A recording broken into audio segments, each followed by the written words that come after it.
큰 군대더라. 아멘.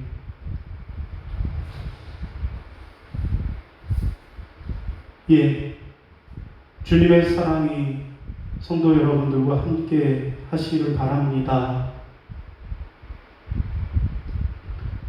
여러분, 말짱 도루묵이라고 하는 말 아십니까? 여러분, 말짱 도루묵이란 열심히 공들여 일해왔지만 아무런 보람도 없이 쓸모없는 일이 되어질 때, 그때 우리는 말짱 도루묵이다 라고 하는 표현을 씁니다. 여러분, 그러면 과연 이 도루묵이라고 하는 말은 언제 생겨난 말일까요? 여러분, 조선시대 선조 때의 일입니다. 임진왜란이 일어나서 왜군들이 한양까지 쳐들어오게 되자 선조 임금은 북으로 피난을 올랐습니다. 자, 피난길을 떠나는 임금에게 먹을 것이 마땅하지 않다라는 소문을 듣고 어느 한 어부가 자신이 잡은 물고기를 임금에게 바쳤습니다. 배가 무척이나 고팠던 선조는 묵이라고 하는 이 물고기를 아주 맛나게 먹었습니다. 그리고는 아니, 이렇게 맛있는 생선을 묵이라고 부를 수는 없다. 그 이름을 은어라고 불러라 라고 명을 내렸습니다. 자, 드디어 전쟁이 끝나고 이제 궁궐로 돌아오는 선조가 어느 날 가만히 생각해 보니까 이 은어가 먹고 싶어진 거예요. 그래서 은어를 요리해 오라고 명령을 내리고 그 은어를 먹는데 맛을 보니까 옛날에 먹던 그 맛이 아니었습니다. 피난길에는 먹을 것이 없어서 그것이 그렇게 맛났던 것이었지만, 그러나 궁궐에서 매일 기름진 음식, 맛난 음식을 먹다 보니까 그 고기가 맛이 없었던 것입니다. 그래서 선조는 이렇게 말합니다. 에이, 맛이 형편없구나. 도로 묵이라 해라 라고 명했다라는 것입니다. 자, 이렇게 해서 은어는 다시 도로묵이 되었고, 도로묵 하던 것이 도루묵으로 그렇게 변했다라는 이야기입니다. 여러분, 이때부터 어떤 일이 아무런 소득이 없이 헛된 얘기 되고 헛수고가 되었을 때 우리는 말짱 도루묵이다 라고 하는 말을 쓰고 있는 것입니다. 여러분, 오늘 우리는 말짱 도루온이 되었습니다. 여러분, 말짱 도루온은 뭡니까? 말짱 도루온이란 도루 온라인 예배가 되었다라는 말입니다. 여러분, 그동안 우리는 이 코로나19의 확산을 방지하기 위해서 수많은 사람들이 애를 쓰고 노력을 했는데 이렇게 또다시 온라인 예배를 드릴 수밖에 없게 되었습니다. 자, 코로나19가 급속하게 확산함에 따라서 모든 예배가 금지가 되어지고 오직 온라인 예배만이 허락이 되었습니다.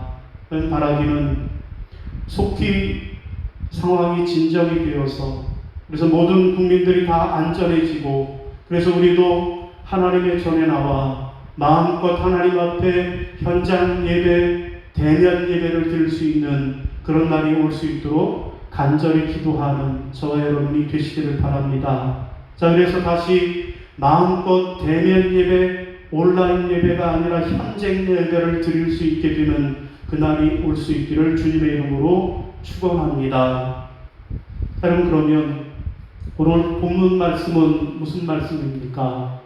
오늘 본문 말씀은 하나님께서 에스겔 선지자에게 주시는 회복의 메시지, 회복의 이야기가 오늘 본문의 내용입니다.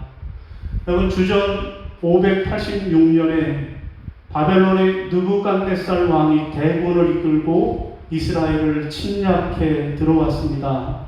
그리고 성전 안에까지 들어와서 이스라엘 사람들을 닥치는 대로 다 죽여버렸습니다.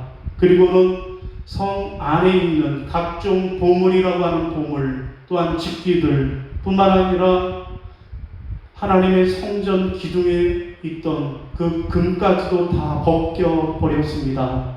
그리고 유다의 왕을 마치 개 끌듯이 그렇게 끌고 포로로 끌고 갔습니다. 그런가 하면 수많은 사람들은 이 난리를 피하여 애굽이라고 하는 나라로 피난을 하였고, 미처 피난을 가지 못했던 그 사람들은 바벨론에 포로로 끌려가 버리고 말았습니다. 여러분, 이렇게 예루살렘 성은 완전히 폐허가 되었고, 더 이상 예루살렘 성전 안에는 소망이로는 눈곱만큼도 찾아볼 수 없는 그런 상황이 되었던 것입니다. 여러분, 본문은 이렇게 아무런 희망도 아무런 소망도 없이 무기력하게 살아가는 이스라엘 백성들을 향하여서 마른 뼈라고, 너희는 마치 마른 뼈와 같다라고 오늘 말씀하고 계시고 비유의 말씀을 하고 계신 것입니다. 여러분, 오늘 우리도 마찬가지입니다. 코로나로 인하여서 모든 사람들이 절망 가운데 마치 마른 뼈처럼 살아가고 있습니다. 교회도 마찬가지입니다. 여러분, 현장 예배, 대면 예배에서 온라인 예배로 비대면 예배로 전환이 되었습니다. 아주 절망적인 상황입니다.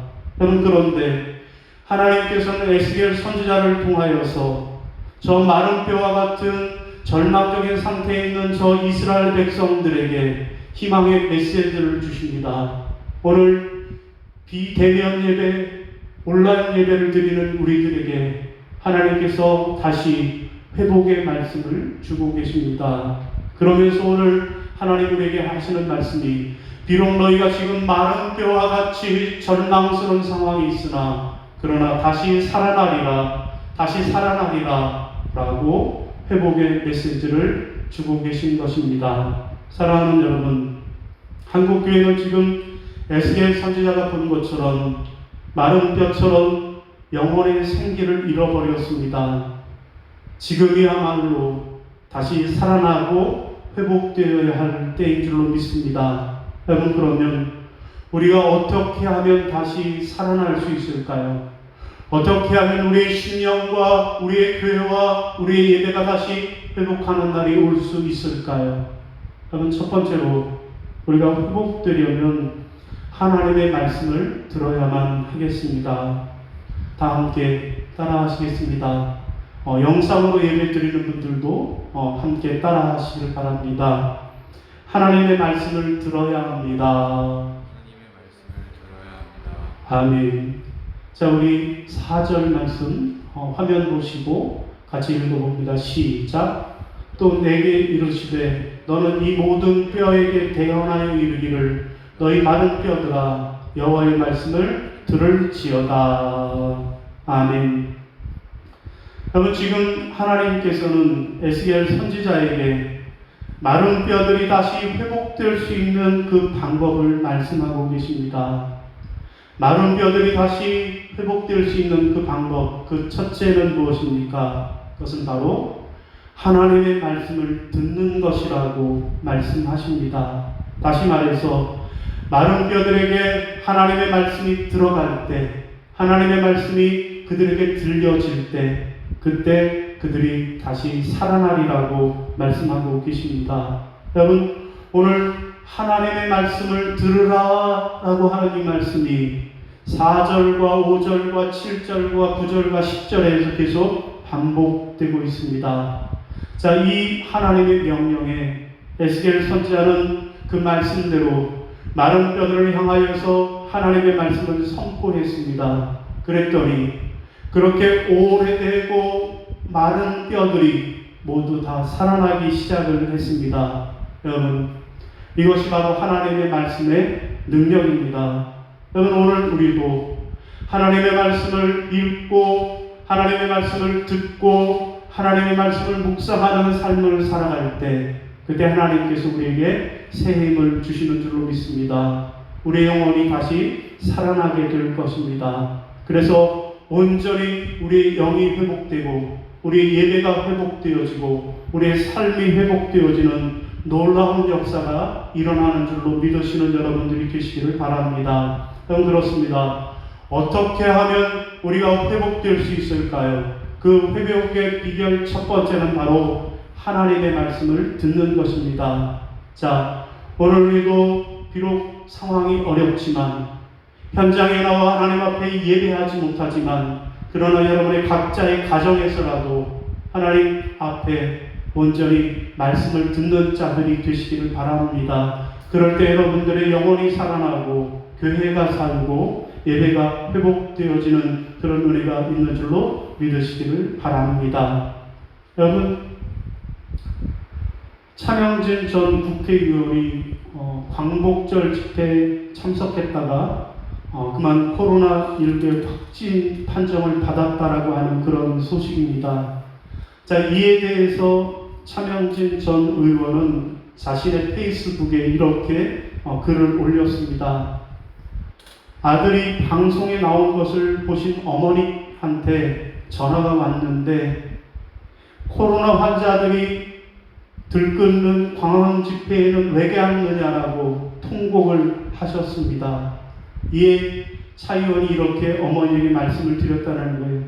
제가 화를 내면서 확진받은 사랑제일교회 사람들은 하나도 거기에 안 갔고 또 야외에서는 코로나19가 걸리는 법이 없고 걱정 마시라. 자, 다 빨갱이들의 거짓 방송이니 믿지 마시라 라고 어머니에게 말씀을 드렸는데도 어머니가 계속 통곡하면서 우셨다라는 것입니다. 여러분, 그런데 그날 바로 코로나19의 확진 판정을 받고 말았다라는 것입니다. 여러분, 어떻게 된 일일까요? 왜 이런 일이 생겼습니까? 그것은 바로 어머니의 말씀을 듣지 않았기 때문에 그렇습니다. 여러분, 이 사건이 우리에게 주는 교훈은 무엇일까요? 부모님의 말씀을 잘 들어야 한다는 거예요. 더욱이 하나님의 말씀은 더욱더 잘 들어야 한다는 것입니다. 하나님의 말씀을 잘 들을 때 그때 우리는 회복된 삶을 살 수 있을 것입니다. 여러분, 고백록을 쓴 성 어거스틴의 이야기입니다. 여러분, 이 어거스틴은 우리가 아는 대로 좋은 믿음의 어머니 모니카의 기도 가운데 자라난 사람입니다. 그런데 그의 어머니 모니카가 그렇게 날마다 눈물로 기도했지만 그러나 이 젊은 어거스틴은 젊은 시절에 쾌락과 향락에 빠져 사는 방탕한 삶을 살았습니다. 심한 영적 고민으로 절망에 빠져 있던 그는 자신의 바로 옆에 바울 서신에 두루마리 사본이 있었는데도 불구하고 눈길조차 관심조차 주지 않았다라는 것입니다. 자, 그러던 어느 날 옆에서 놀고 있는 아이들이 노래를 불렀다라는 거예요. 아이들이 노래를 부르는데 무슨 노래를 불렀는가 하면 집어서 읽어라, 집어서 읽어라 라고 하는 노래를 부르더라는 것입니다. 자, 그 노래를 듣는 순간에 그는 갑자기 자신의 옆에 놓여있던 바울 서신의 한 부분을 들어서 읽기 시작했습니다. 여러분, 무슨 말씀을 읽었을까요? 로마서 13장 13절 14절입니다. 화면 보시고 한번 같이 읽습니다. 시작. 낮에와 같이 단정히 행하고 방탕하거나 술 취하지 말며 음란하거나 호색하지 말며 다투거나 시기하지 말고 오직 주 예수 그리스도로 옷 입고 정욕을 위하여 육신의 일을 도모하지 말라. 아멘. 여러분, 어거스틴이 하나님의 말씀을 듣지 않고 방탕과 쾌락의 삶을 살았을 때 하나님의 음성으로 집어서 읽어라고 하는 하나님의 말씀을 듣고 그가 이 로마서의 이 말씀을 읽고 그는 이렇게 고백을 합니다. 이 말씀을 읽고 난 순간 한 가닥 확실성의 빛이 내 마음속에 쏟아져 들어오면서 온갖 무명의 어둠이 다 사라져 버렸다 라고 그는 고백하고 있습니다. 여러분, 그렇습니다. 우리가 하나님의 말씀을 멀리하고 그 말씀을 듣지 않으면 우리는 영적인 잠에 빠질 수밖에 없는 것입니다. 그러나 우리가 하나님의 말씀을 잘 듣고 그 말씀을 묵상하고 그 말씀대로 살아갈 때 우리의 영적 건강은 다시 회복되어지는 줄로 믿으시는 여러분이 되시기를 바랍니다. 사랑하는 여러분, 어떻게 하면 우리가 다시 회복할 수 있을까요? 어떻게 하면 우리의 신령이, 어떻게 하면 우리의 예배가 다시 회복될 수 있을까요? 여러분, 온라인 예배가 아니라 비대면 예배가 아니라 하나님의 성전 앞에 나와 마음껏 예배하는 날이 어떻게 이루어질 수 있을까요? 여러분, 그것은 바로 하나님의 말씀을 들을 때 가능한 것입니다. 바라기는 여러분 모두가 하나님의 말씀을 잘 들으시기를 바랍니다. 하나님의 말씀을 잘 들으실 때 하나님께서 여러분의 영과 또 우리 예배가 살아나는 회복을 허락해 주시는 줄로 믿으시는 여러분들이 되시기를 바랍니다. 자, 두 번째로 또 어떻게 하면 오늘 우리가 회복되어질 수 있을까요? 둘째로는 성령의 생기가 들어야만 하겠습니다. 우리 다 같이 따라하십니다. 성령의 생기가 들어와야 합니다. 성령의 생기가 들어와야 합니다. 아멘. 자, 우리 5절 같이 읽습니다. 시작. 주 여호와께서 이 뼈들에게 이같이 말씀하시기를 내가 생기를 너희에게 들어가게 하리니 너희가 살아나리라. 아멘. 여러분, 하나님께서 오늘 본문을 통해서 에스겔 선지자의 말씀을 통해서 우리에게 회복의 비결을 두 가지 말씀하시는데, 첫째는 무엇이라고요? 하나님의 말씀을 들을 때 우리가 회복되어진다고 말씀하셨고요. 두 번째로 우리가 회복될 수 있는 두 번째 방법은 바로 성령의 생기를 들어오게 하라라는 말씀입니다. 성령의 생기가 우리 안에 들어올 때 그때 우리는 회복될 수 있다라고 5절과 6절과 9절과 8절과 10절에서 말씀하고 계십니다. 여러분, 특별히 5절에 보면 내가 생기를 너희에게 들어가게 하리니 라고 말씀하고 계십니다. 여러분, 여기서 생기를 불어넣다 라고 하는 이 말은 여러분 창세기 2장 7절에 하나님의 말씀과 동일한 단어가 사용되고 있습니다. 곧 하나님께서 태초에 사람을 만드실 때 인간을 흙덩이로 빚으셨습니다. 그때 인간은 흙덩이에 불과했습니다. 그러나 하나님께서 그 코에 생기를 불어넣으심으로 그들이 생명이 되었다라고 말씀하고 계십니다. 여러분, 오늘 본문도 우리가 자세히 살펴보면 하나님께서 메마른 뼈들이 살아나게 하시려고 생기를 불어넣으셨다라고 말씀하시는데, 생기를 넣었더니 살아났다라고 하는 말씀이 7번이나 반복되고 있습니다. 여러분, 성령님은 생기의 영이요, 살리는 영이요, 회복의 영이 되어주십니다. 그래서 성령님이 우리 안에 들어오시면 우리에게 새 힘을 주시고 새 능력을 허락해 주시는 것입니다. 여러분, 우리가 성령을 받으면 그러면 우리가 잃어버렸던 모든 것들 다 회복되어지는 줄로 믿으시는 여러분이 다 되시기를 바랍니다. 여러분, 미국 텍사스 주에 가면 예이츠 풀이라고 하는 아주 유명한 유전이 있다라고 합니다. 여러분, 이 유전에 관한 아주 재미있는 이야기가 있습니다. 1930년대 H라고 하는 사람이 목장을 경영하면서 그만 부채에 시달리게 되었다는 것입니다. 급기야는 그 빚을 제대로 갚지 못해서 목장을 날려버릴 그런 위기를 맞닥뜨렸다는 것입니다. 얼마나 힘들었으면 가족들의 의식주조차 해결할 수가 없어서 정부의 보조금으로 하루하루를 연명하면서 살았다라는 것입니다. 자, 그러던 어느 날 석유회사로부터 나온 사람들이, 지질 관측단이라고 하는 사람들이 나왔는데 이 예이츠라고 하는 사람의 목장에 석유가 매장되어 있을 확률이 높다라고 시추 작업을 허가해 달라고 요청을 했습니다. 그런데도 이 예이츠라고 하는 사람은 별로 기대하지 않고 그냥 그 사인을 하고 계약을 했는데 그때 놀라운 일이 일어났습니다. 석유가 날마다 콸콸콸콸 쏟아져 나온 것입니다. 하루에 무려 8만 배럴의 석유가 나왔는데 여러분 이것을 금액으로 환산하면 하루에 250만 달러, 곧 우리 돈으로 약 30억에 해당하는 돈이라는 것입니다. 여러분 그런데 이것은 시작에 불과했고요.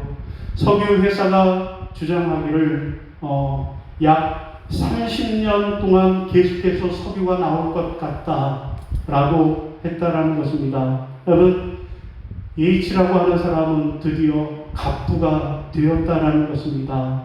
여러분 이제껏 그는 석유로 출렁출렁거리는 호수 위에 살고 있으면서도 그는 아주 찢어지게 가난한 삶을 살아갈 수밖에 없었다라는 것입니다. 여러분 그의 문제는 무엇이 어떤 것입니까?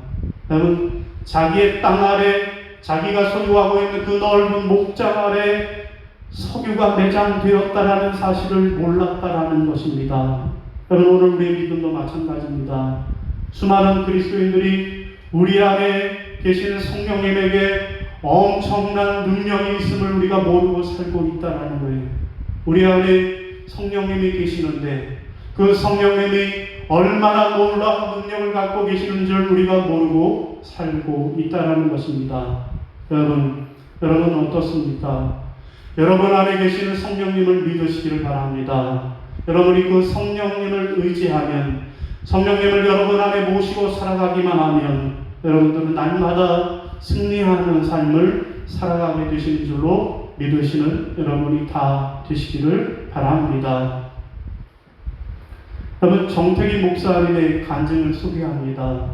여러분 이 정택이 목사님은 한신대 교수이셨고 지금은 크리스찬 상담센터의 소장이시기도 합니다. 여러분 이분이 신학교를 졸업하고 1968년 8월에 소록도에 갔다 온 일이 있다라는 것입니다. 자, 이 목사님이 신학교를 졸업하고 온갖 좌절을 다 겪었다라고 합니다. 몸도 아프고 여러 가지 어려움을 겪었다라는 거예요. 그 가운데서 7년 동안 공장에 들어가서 일을 했는데 그때 엄청난 우울증에 빠지게 되었다라는 것입니다. 자, 그렇게 고생하고 있을 때 친구로부터 소록도를 소개를 받았다라는 거예요. 소록도 가서 좀 쉬고 오라고 하는 그런 권유를 받았다라는 것입니다. 자, 근데 당시 이 소록도에는 약 2,000명이 넘는 나병 환자들이 있는데 그 가운데 1,800명은 이미 다 나음을 얻었지만 그러나 나병의 흔적이 너무나도 심해서 도저히 밖에 나가 살 수 없는 사람들이었다라는 것입니다. 자, 당시 이 소록도에는 사람들이 그곳에 살면서 노동을 하면서 살았는데 마을에 있는 교회에 하루에 3번씩 예배를 드렸다라는 것입니다. 자, 당시 목사님이 소록도에 들어갈 때가 아침 12시 정오 예배 시간이 되었다라는 것입니다. 그래서 이 목사님도 예배에 참석을 했다라고 해요. 자, 예배가 시작되기 전이었는데 사람들이 그 시간에 통성 기도 시간이 되어서 통성으로 기도를 하고 있었다라는 거예요. 목사님의 증언에 의하면 한 예배당에 한 1,000명 정도의 나병 환자들이 모여서 기도를 하는데 주여 주여 하면서 기도하는 그 소리가 마치 예배당 그 천장이 무너지는 것 같은 그러한 착각이 들 정도였다라는 것입니다. 자, 그렇게 뜨겁게 모든 사람들이 통성으로 기도하고 있는데 오직 한 사람만 눈만 꿈뻑꿈뻑하면서 멍청하게 앉아 있었는데 그 사람이 바로 당신 자신이었다라는 것입니다.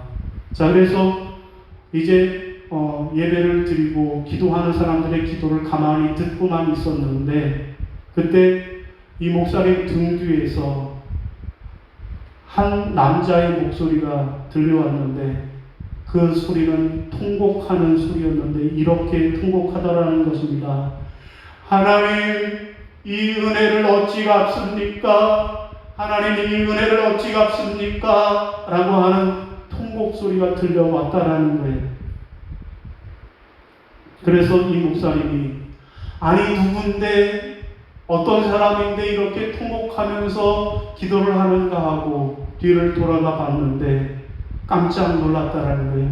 왜 깜짝 놀랐는가 하면 코도 없고 귀도 없고 입도 붙어있는 그런 사람이 머리도 눈썹도 보이지 않았다라는 것입니다. 마치 그 얼굴이 불구덩이에서 나온 사람처럼 그런 몰골을 하고 있었다라는 것입니다.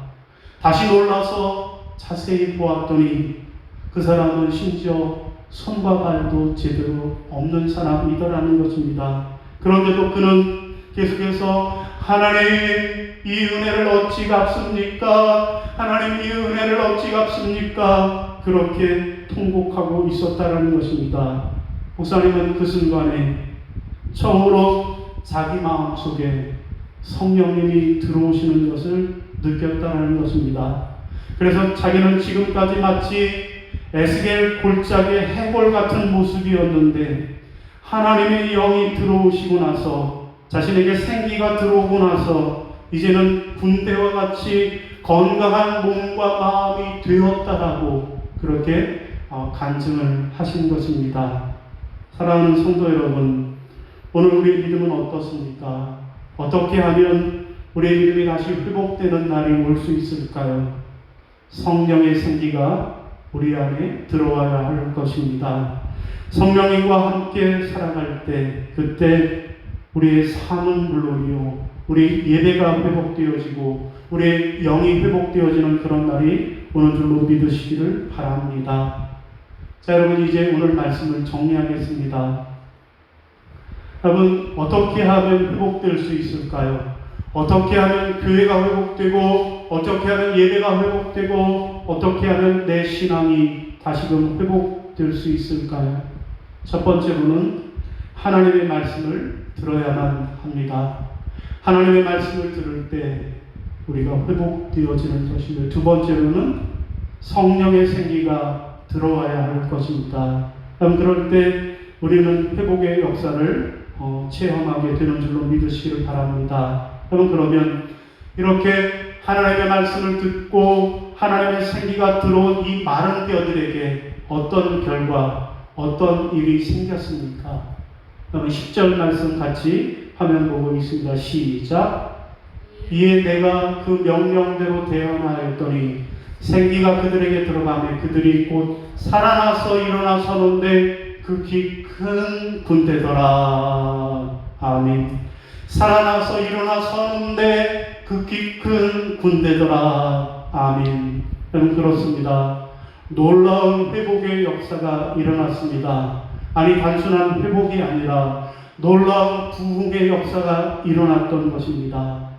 사랑하는 성도 여러분, 여러분들에게도 이 놀라운 회복의 역사가 함께 하시기를 주님의 이름으로 축원합니다.